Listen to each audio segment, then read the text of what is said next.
Doctor Kalimullah আপনাকে স্বাগত জানাচ্ছি। আমাকে বলেন ধন্যবাদ। আপডেট কি আছে? আমি তো একটু সংক্ষেপে বলার চেষ্টা করলাম সার্বিক অবস্থা। আপনি যেহেতু আছেন এবং আমি জানি খবর রাখছেন আপনি, আমাদেরকে একটু যদি জানাতেন। ধন্যবাদ। ত্রিরত্ন বলে পরিচিত এক রত্ন আপনার মার্কিন মুলুকে থাকেন। তিনি একটা স্ট্যাটাস দিয়েছেন সামাজিক যোগাযোগ মাধ্যমে এবং সেখান থেকে জানানো হয়েছে যে আপনার দফায় দফায় বৈঠক চলছে আমাদের মাননীয় সেনাপ্রধানের সরকারি বাসভবনে। আবার স্যার তথাকথিত ত্রিরত্ন ছাড়া আপনার কাছে অন্য মাধ্যম থেকে এরকম খবর আছে কিনা আপনি সেটা বলেন। দেখুন, তারা ম্যাটার করে, সেজন্য আমি প্রসঙ্গক্রমে বিষয়টা নিয়ে আসলাম। আর আটলান্টিকের এই পারে প্যারিসে আরেক রত্ন যিনি বসবাস করেন, তিনি বলে দিয়েছেন যে কুপিত হওয়ার কোনো কারণ নেই, যাবতীয় যা কিছু হচ্ছে এটা আমাদের সপক্ষে, অর্থাৎ ত্রিরত্নের যে কনসার্ন তাদের সপক্ষেই হচ্ছে, অর্থাৎ ঘাবড়ানোর কোনো কারণ নেই বিপ্লবীদের, এটি তিনি বলবার চেষ্টা করছেন। এইরকম একটি পটভূমিতে আমরা ইন্ডিপেন্ডেন্টলি আপনার চেক ব্যাক করার চেষ্টা করলাম। সেখানে যেটি জানা গেল সেটি হচ্ছে আপনার সকালবেলা, আগামীকাল ঢাকার সকালবেলা সেনা সদরে দরবার আহ্বান করা হয়েছে এবং আজকে রাতে যে বৈঠকগুলো হয়েছে আমাদের মাননীয় সেনাপ্রধানের সরকারি বাসভবনে, সেনা ভবনে, সেটাতে খুব একটা কনক্লুসিভ কোনো ইনফারেন্স ড্র করা যায়নি এবং মোটামুটি সকল বিষয় আশয় নিয়ে আলোচনা হয়েছে। তবে পদস্থ কর্মকর্তা যারা, তাদের মধ্যে এবং একটি ভাষ্য মতে আপনার প্রায় 40টি শকট ঘোড়ে কর্মকর্তারা এসেছিলেন এবং তারা ইতিমধ্যে চলেও গেছেন। কারণ আপনার সকালবেলা যদি বৈঠক করতেই হয় এবং আপনি জানেন যে ফর্মাল বৈঠক এগুলো উর্দি পড়ে আসেন সবাই, তো তার জন্য তো ন্যূনতম বিশ্রামের প্রয়োজন আছে। আর এখানে নানান রকমের নানান স্তরের কর্মকর্তারা সামিল হয়ে থাকেন। যেমন ৩রা অগস্ট 2024 ওই দরবারটি ছিল খুব ক্রুশিয়াল, বাংলাদেশের ইতিহাস বদলে দিয়েছে। তো আমার ধারণা আগামীকালের এই বৈঠকটাও সেরকম একটা ক্রুশিয়াল বৈঠক এবং তাতে আপনার ইতিহাসের চাকা আবার ঘুরে যেতে পারে, সেই সম্ভাবনাও আছে বলে অনেকে মনে করছেন। ধন্যবাদ। জি জি স্যার, এই বৈঠকে কি বিষয় নিয়ে আলোচনা হতে পারে? যে ইস্যুস গুলো এখন ফোরফ্রন্টে আছে তার মধ্যে একটি হচ্ছে চট্টগ্রাম বন্দর এবং আরেকটি হচ্ছে আপনার করিডোর, মানবিক করিডোর। এখানে আপনার প্রথম থেকেই এক ধরনের রিজার্ভেশন মেনটেন করে আছেন তারা, আপনার বিশেষ করে করিডোর ইস্যুতে। আর এখানে অ্যালাইনমেন্ট রিঅ্যালাইনমেন্ট যা হচ্ছে, আপনার নিশ্চয়ই খেয়াল করেছেন যে সম্প্রতি আমাদের মাননীয় সেনাপ্রধান তিনি রাশিয়া সফর করেছেন। আবার এর মধ্যে তার যুক্তরাষ্ট্র যাওয়ার কথা ছিল সেটি পোস্টপন্ড হয়েছে।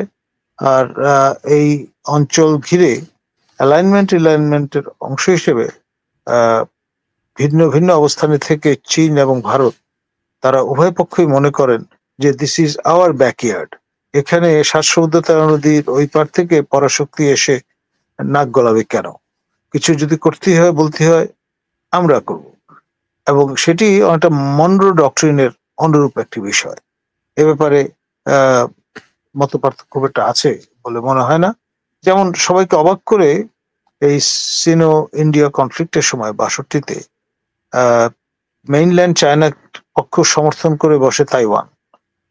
তাদের বক্তব্য হচ্ছে ম্যাকমোহন লাইন এটা আরবিট্রারিলি ড্র করা হয়েছে এবং চীনের উপর অন্যায়ভাবে চাপিয়ে দেওয়া হয়েছে, যার মধ্য দিয়ে আপনার সাউদার্ন টিবেট বলে তাদের ভাষায়, যেটি অরুণাচল প্রভিন্স, সেটি তাদের থেকে কেড়ে নেওয়া হয়েছে এবং সেটা নিয়ে তারা এখন পর্যন্ত দেন দরবার, ক্যাম্পেইন, অ্যাডভোকেসি, সে কাজগুলো করে যাচ্ছেন এবং নতুন নামকরণও করেছেন তারা, যে অঞ্চলটিকে ভারত অরুণাচল প্রদেশ বলে দাবি করে। এখন এই যে বিষয়গুলো, এগুলো রিজিওনাল ইস্যু, রিজিওনাল ম্যাটার। এখন বাংলাদেশ হয়ে দাঁড়িয়েছে সব সম্ভবের দেশ। গুজবের একটা সংস্কৃতি তো আছেই, তারপরেও যা কিছু রটে তার কিছুটা তো বটে। সেই দৃষ্টিকোণ থেকে দেখলে আপনার যেই পরিস্থিতি পরিবেশ বিরাজমান, তা মোটামুটি খুব একটা আহ যেটাকে আত্মপ্রসাদের কোনো সুযোগ নেই এবং তৃপ্তির ঢেকুর তোলারও কোনো কারণ নেই। সবাই সস্নিগ্ধ এবং সবাই যে যার মতো করে ওয়াচফুল, এতে কোনো সন্দেহ নেই। ধন্যবাদ। ওকে, এখানে একজন মন্তব্য করেছেন, কি কথা তাহার সাথে মধ্যরাতে সেনাপ্রধানের বাসায় এই মুহূর্তে জরুরি মিটিং হচ্ছে, প্রায় 40টি গাড়িতে এসেছেন জেনারেল, ব্রিগেডিয়ার এবং কর্নেল মহোদয়গণ, কি কথা তাদের সাথে মধ্যরাতে, দেশ রক্ষা না ভক্ষণ? ধন্যবাদ। আমি মাত্র তো এই সংখ্যাটা উচ্চারণ করলাম, সেটা রেফারেন্স হয়তো লোক দিয়েছেন। তবে যে বিষয়টা প্রণিধানযোগ্য সেটি হচ্ছে আপনার এই যে হোমওয়ার্কের অংশ যেটাকে আমরা বলি, সেই ধরনের কিছু একটা হচ্ছে এবং আগামীকাল আনুষ্ঠানিকভাবে দরবারে যে ফিডব্যাকটা পাওয়া যাবে তার উপর ভিত্তি করে মাননীয় সেনাপ্রধান হয়তো তার সিদ্ধান্ত গ্রহণ করবেন।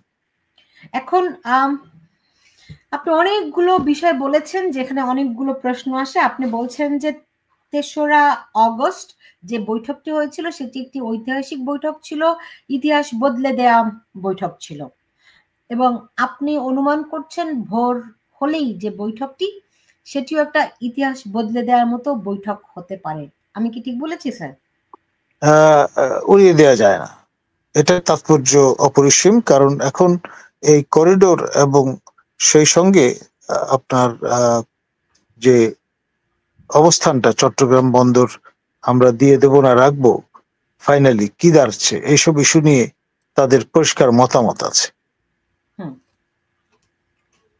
এবং এটা মনে করার কোনো, কাদের কথা বলছেন?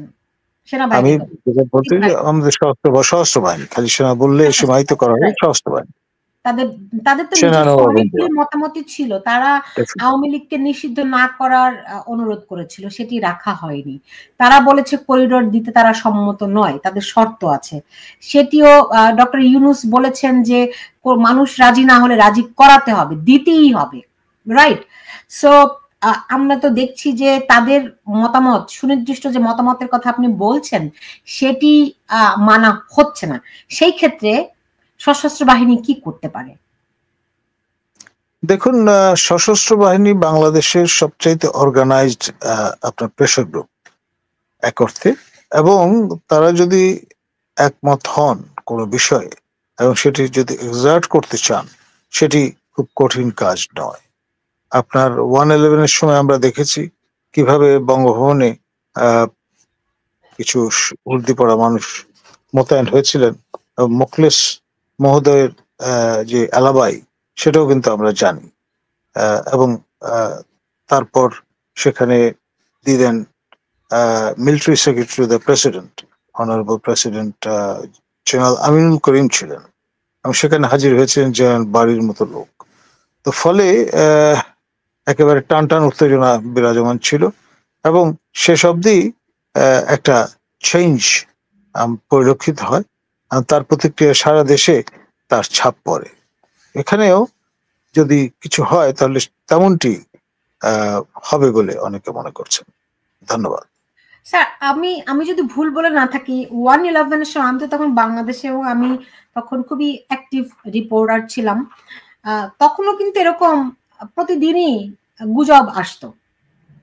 এখন যেরকম আমরা গুজব দেখি, বলি যে এগুলি গুজব, আসলে তো এগুলো সত্যি সত্যি সেই অর্থে গুজব নয়। অনেক কিছু, অনেকগুলো পক্ষ বিভিন্ন রকম প্রভাব খাটাতে থাকে, যে কারণে একটি কথা বদলে আরেক রকম হয়। মানে এক একজন তার, মানে ওই যে কার্ড খেলার মতো ট্রাম্প কার্ড, এক একজনের দাম দিতে থাকে, ফলে ঘটনাক্রম বদলাতে একটা জায়গায় গিয়ে সেই পাপ হয়। ফলে এখন আমরা যে কথাগুলি শুনি পুরো বাতাসে, সেগুলো যে সব ফেলে দেওয়ার মতো তা তো নয়, এটা আপনিও জানেন। 1/11-এর সময়ের অভিজ্ঞতাটা আপনাকে বললাম, তখনও অনেকখানি এরকমই আসতো। তা কিন্তু এটার প্রেক্ষাপটে দাঁড়িয়ে যদি এইটুকু বলি যে এর বাইরে আবার উল্টাটিও ঘটে। যখন আওয়াজটি বেশি আসে, যখন কোনো আশঙ্কার কথা বেশি, বেশি শোনা যায়, তখন সেই আশঙ্কাটি ঘটে না স্যার।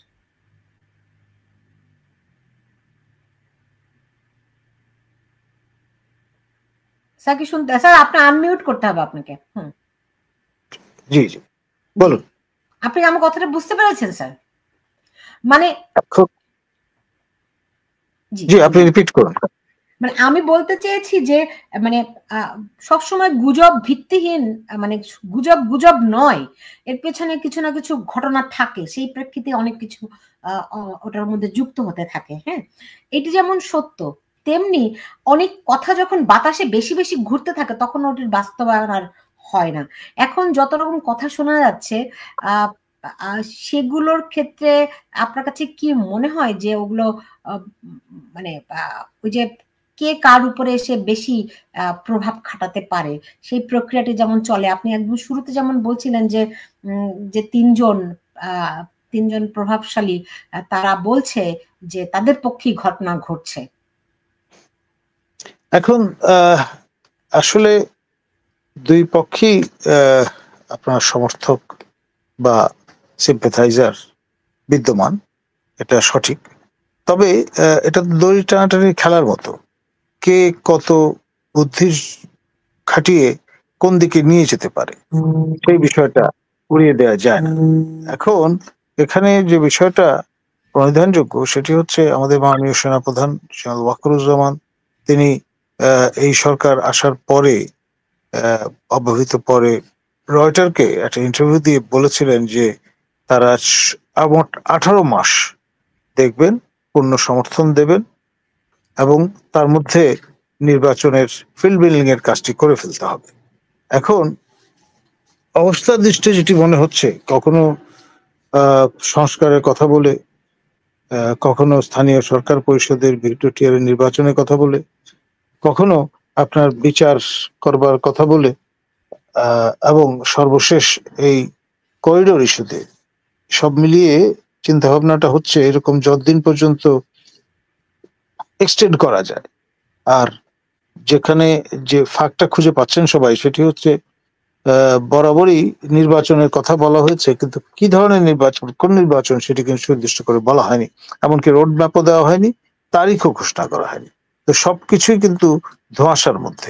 সে কারণেই আমাদের রাজনৈতিক দলগুলো এবং নেতৃবৃন্দ তারা কিছুটা হতাশ, এবং তার ম্যানিফেস্টেশন আমরা তাদের বক্তব্যেও কিন্তু খুঁজে পাচ্ছি।